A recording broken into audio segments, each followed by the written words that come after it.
bandiraɓe sehilaɓe musidɓe tedduɓe yeɓiyankoɓe ayawa gatamare tv téléweb min calmini on min juurima mon min ñagani mon Allah moƴƴere min jitti on min mbiya on kadi bisimilla mon e ayawa moɗon gatamare tv salminde dendagal bandiraɓe yeɓoɓe e oɗo saaha ha tengti ɓen ɓe ganduɗa ɓe ko wadɓe abonné e oɗo sen youtube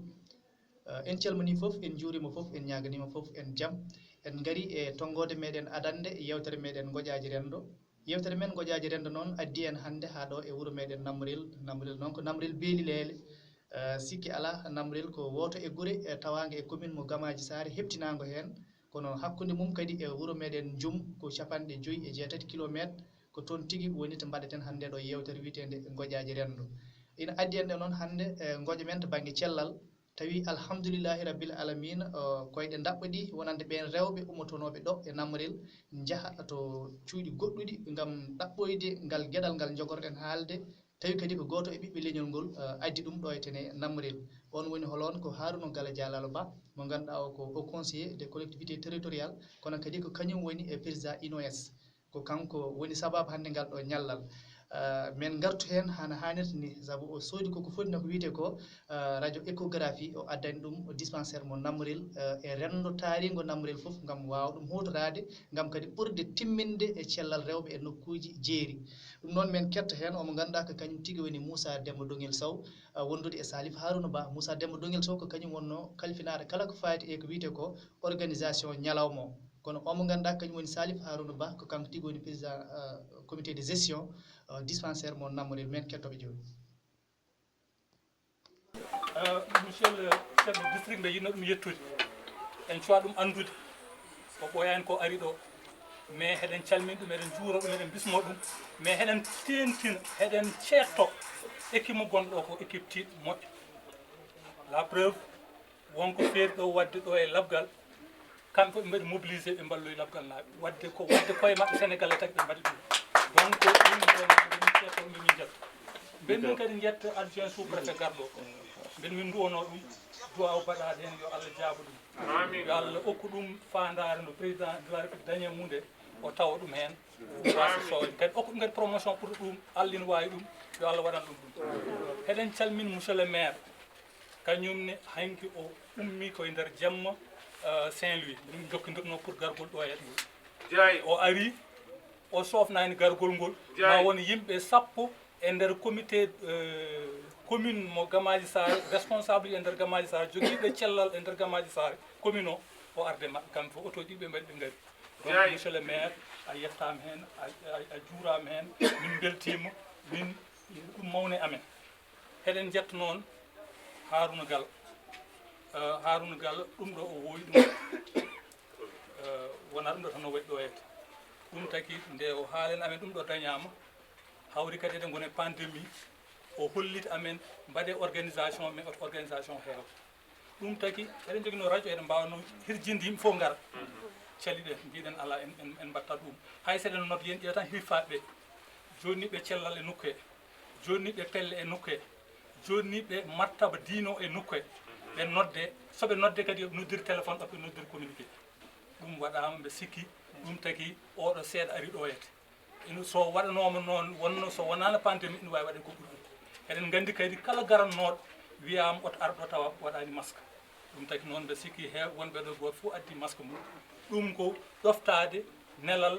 président Harouna Gala neeli amen wadde ɗum min ɗum ɗo heddi kadi min jokkodiri e presse o fof min jokkodiri radio et télévision radio Fouta ɓe gari ɓe gardi e fayida maɓɓe min jokkodiri e radio télévision 2STV ɓe gari ɓe gardi e fayida maɓɓe min jokkodiri e RTS e radio Fulɓe voilà télévision e radio Fulɓe e min jokkodiri aussi e ɓamtare men min kalnino kadi radio ɓamtare Djoum gatamare Djoum FM gatamare Djoum ɓenne kadi gari e plus gatamare TV komi jogui TV e internet ɓen kadi gari ɓenne kadi ko musidɗo moon ɓinguel moon Mamadou Ba ardi on délégation wadde mbimi ko Harouna wowi ɗum ɗo wadde pour wadde couvrir événement o pour hollidde ko waɗa ko wona ko weeɓi sa woni responsable haɗa heeɗo population ma ko ñaaguima fof haɗa daro hen haɗa itta e poche ma haɗa waɗa ɗum wona ko weeɓi ɗum noon so waɗama population foti ko darade so wonano oɗo pandémie ɗum tagi noon min duwantomo ɓe min jettuma ɓe min jarama Allah jarama on jarama so wonano no temps waɗiri ni eɗen mbawi en haala ɗum ɗo commune arrondissement Gamaji Sare hono denɗi men Diallo min calmini hono monsieur le maire Ceerno Kalidou Ndiaye min calmini hol délégation mbo Harouna Gallo Dialaɗo ari haut conseil des collectivités territoriales kadi kañum woni président union nationale des organisations des éleveurs du Sénégal kadi kañum woni directeur SOCAS min calmini Kalidou Ceerno chargé mission à la présidence min calmini commandant Dioum garɗo ɗo min calmini hono président adena hono Moustapha Dia a salminama min calmini hilifaɓe diine e hilifaɓe aada foof min calmini chef ville suji garɗiɗo e dow inde Demba Galo Dialal min calmini radio ji ɗi foof woni télévision e foof min calmini moon Demba wino no hande haalde ɗo weeɓani saabu haalde hoore mum weeɓani en jetti Allah no feewi saabu ɗum ɗo ko Harouna waɗi ko ɗo ko ɗum ɓoyno ɗum sohlede Allah walli o waɗi holko saabi ɗum reeɓe ummoton ɗo yete jaa Dioum jaa Tareji jaa Richard Toll pour ECHO Allah waɗi o addini ɗum l' ensemble eɗen mbawi wiide Sénégal foof saabu région ngaji tati cekki ɗo Saint-Louis nanɗo Louga nanɗo Matam nanɗo ɗi fof no ɓaydi ɗo hande goto hen foof ina wawi arde safro ɗo yete ɗum noon Harouna Allah jarama a jarama kadi mbeɗa wi sous-préfet hikka covid 19 watno nde o addi ɗo matériel kewɗe kadi o yaltini inde enveloppe de 800 000 francs temedere e capanɗe jeegom ujunere o addi ɗum ɗo yete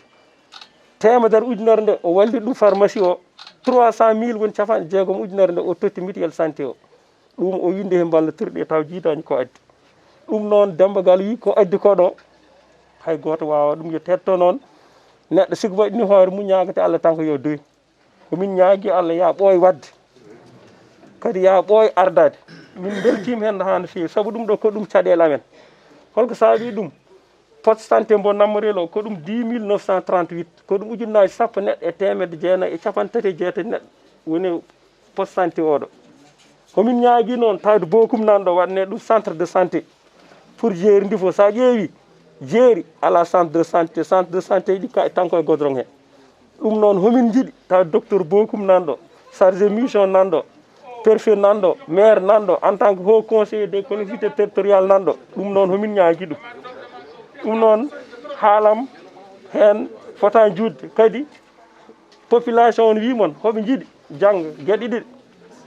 docteur o ina yiiɗi jangga dañde siko yeehi assistance mum e sage femme o saabu souvent hoɓe jogui séminaire uji ɓe jata taw dispensaire nde waɗi vide homin ñaaguimon ngal ɗon ballal min calmini président Harouna Gallo Ba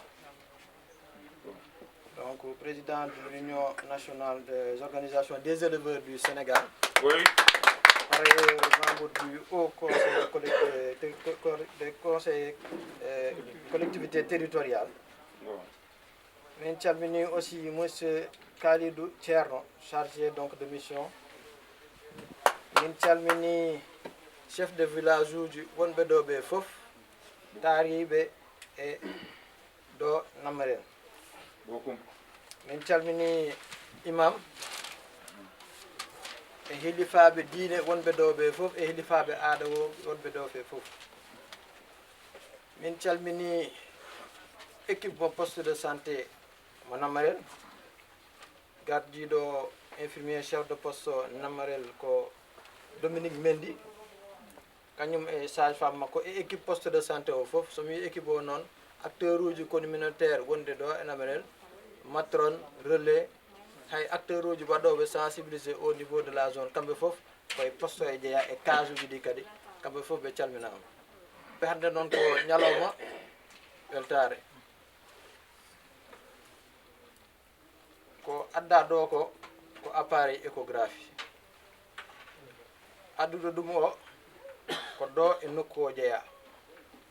ko biddo ɗo e nokku o neɗɗo noon aɗa jeeya e wuuro Allah rokkuma arsugue mbasa waɗande ma kanko kam o waɗani noon firnde o nani appareil échographie o o waɗani kala gonɗo ɗo e jeeri so tawi ko 10 millions jarat emen gandu galle fof hande o naati ɗon o waɗi ɗon 10 millions par ce que appareil o fof ko nammarel fof ko jeeri o fof jeeyi wona hunde webde waɗa nanano hilifa goto ni wiya sa yi neddo mo ganduɗa so dañi daña so woni anne wona oto tampin duwanade hoorema duwanamo tan kadi donc enen minen ñaagano ɗumameɓe hilifaɓe diine wonɓe ɗo ɓe fof yoɓe duwono donc donateur o beele kankone omo beyɗo ko waɗi ɗo ko en jawani ko hunde mawde ganduɗa e nder namarel tan 335 femmes woni temedde tati e capanɗe tati e joyi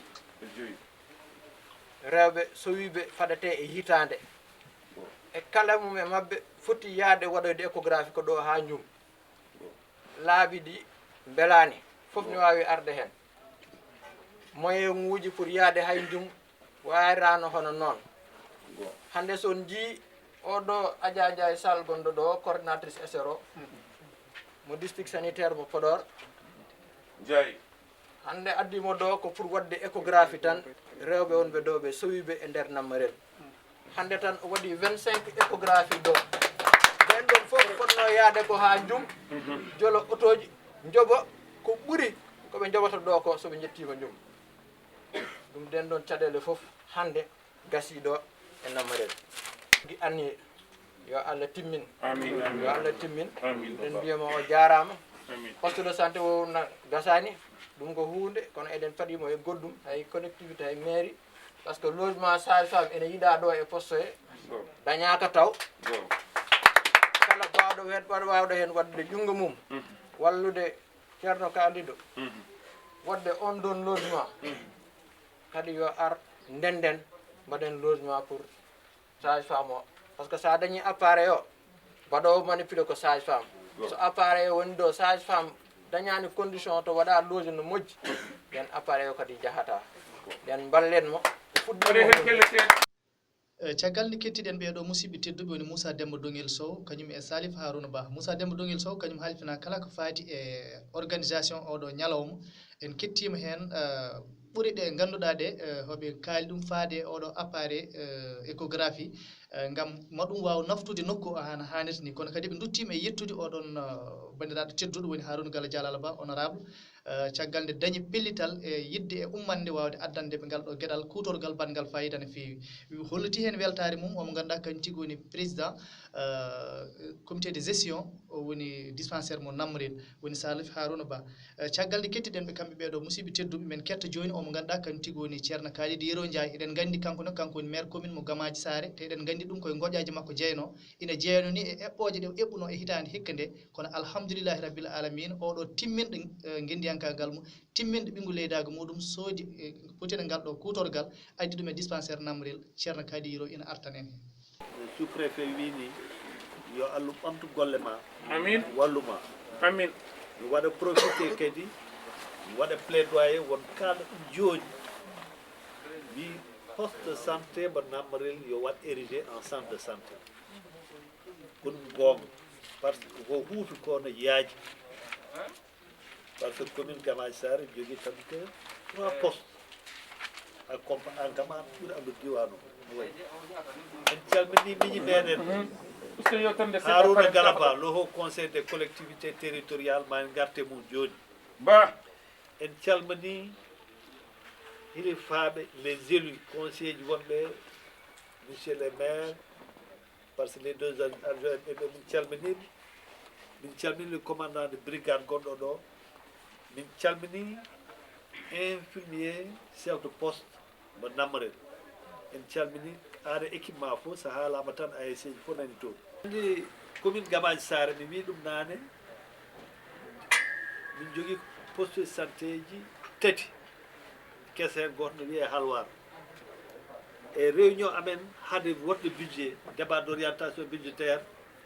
min mbi priorité amen que santé yimɓe santé ha limti mbi échographie il faut soode wonɗo min cikkanno noon no wayi min mbi hikki ala sogo min coodo way waade fof min cooda ɗiɗi mais heccenki e nder réunion de budget min jooɗi ha miñamen Haroun Gala telfini amen wima soodan amen au moins appareil goto mais wona appareil goto tan min jiiɗi ko tati joni noon vraiment ɗum usti dongal par ce que hay so ɗinɗo ɗiɗi coodama walla mbo o coodaɗo ngal mum wawi wattede banggue goɗɗo e santé par ce que santé ne yaaji donc Harouna min jettima no feewi par ce que oɗo importance oɗo cérémonie ɗum taki les deux adjoints au maire sont là ɓe comité de santé o fof nani ɗo min tawi ɗo éluji ɗi donc ɗum ɗo ko ganduɗa ko importance pour jeeri par ce que cellal onon mbiyata ɗum woni afangalu wallahi ko bon te cellal ina namni doole ina namni haalis donc Harouna vraiment une fois encore yante ko mbaɗata ko min jettima no feewi kadi min donima no bandiraɓe mbini donc contexte o no wayni homin mbawno haal ha juuta mais no sous préfet wini wonno wona kadi homo jogui haajuji min mbawa tan ko raɓɓa kinode e yettude bandiraɓe fof e yettude presse par ce que min jii relais golle mon surtout nde covid o naati ɗo min galano doole min galano haalis mum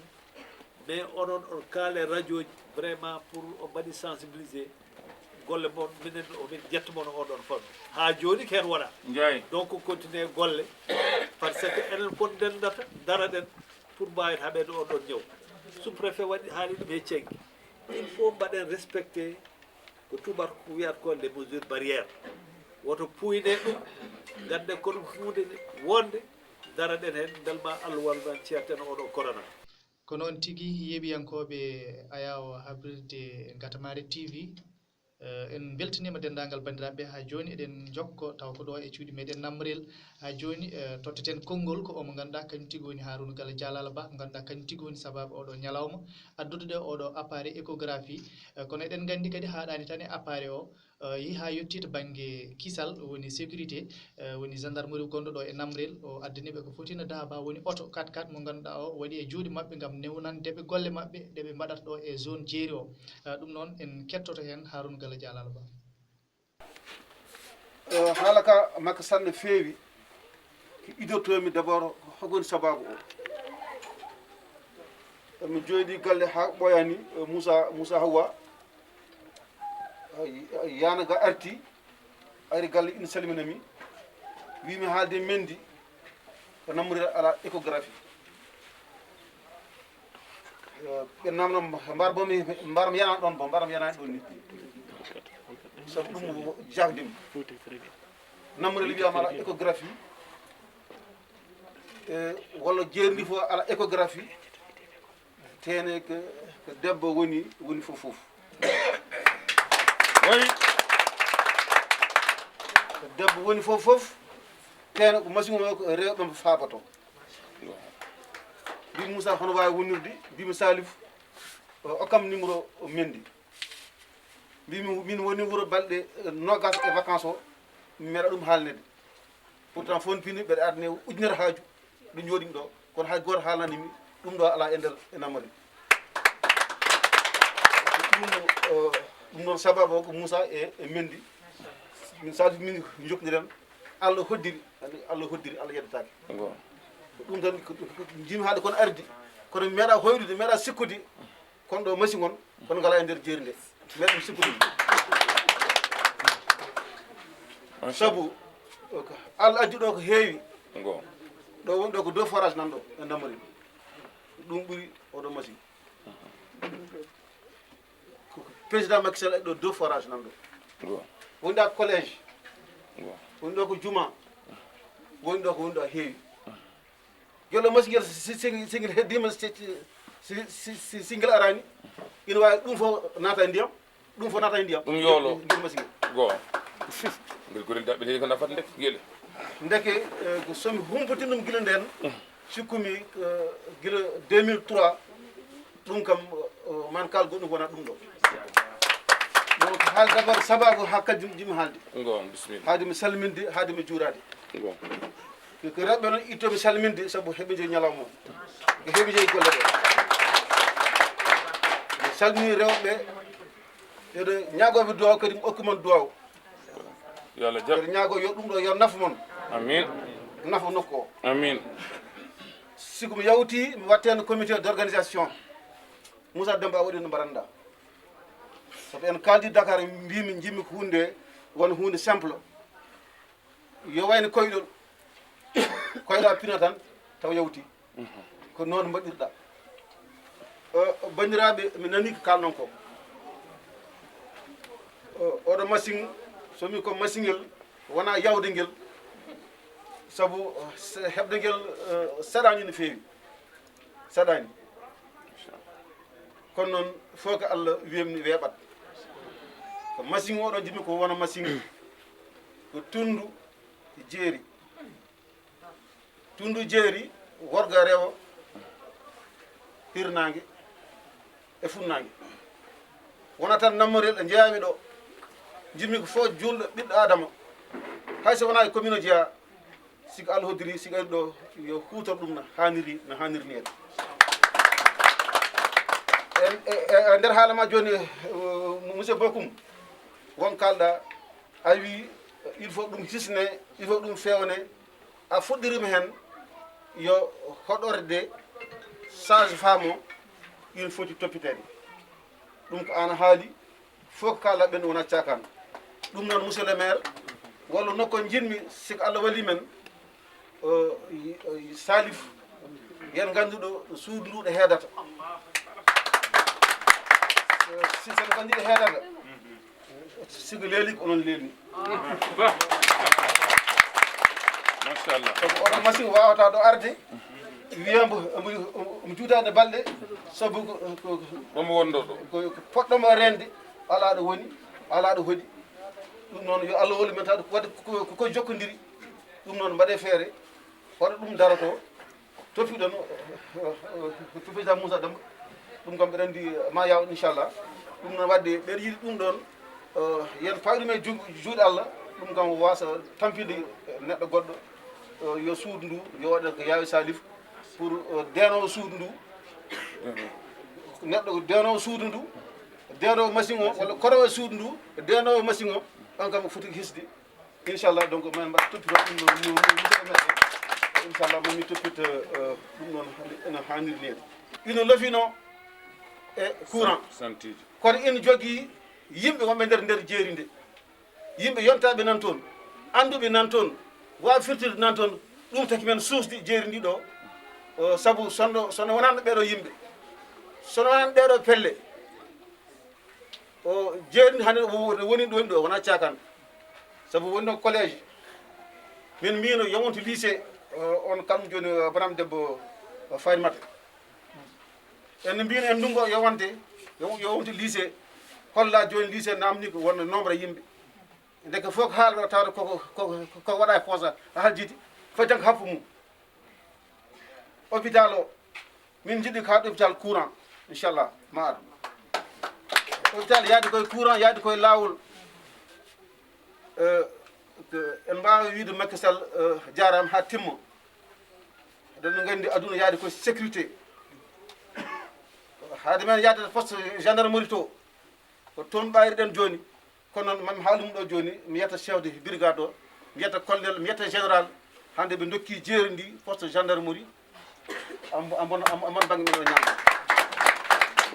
sécurité wona cakar e nokku oui sa wi santé a wi cellal a wi fof siko ala sécurité a tampat